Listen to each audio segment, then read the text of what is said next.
നമ്മൾ ഏത് നന്മ ചെയ്താലും ഭാര്യയും കൂടി അത് ചെയ്യണം എന്ന് വിചാരിക്കണം.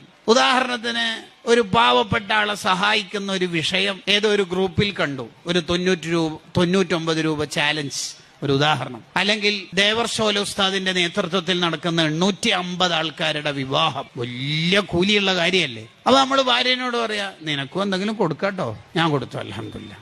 കണ്ടോ കണ്ടങ്ങള്.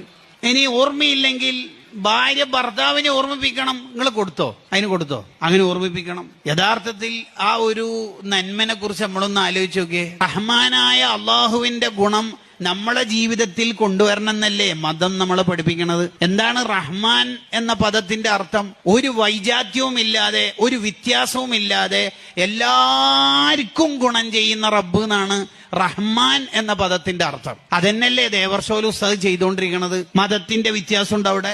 മനുഷ്യരെ പരിഗണിക്കുകയല്ലേ ചെയ്യുന്നത്, അല്ലേ?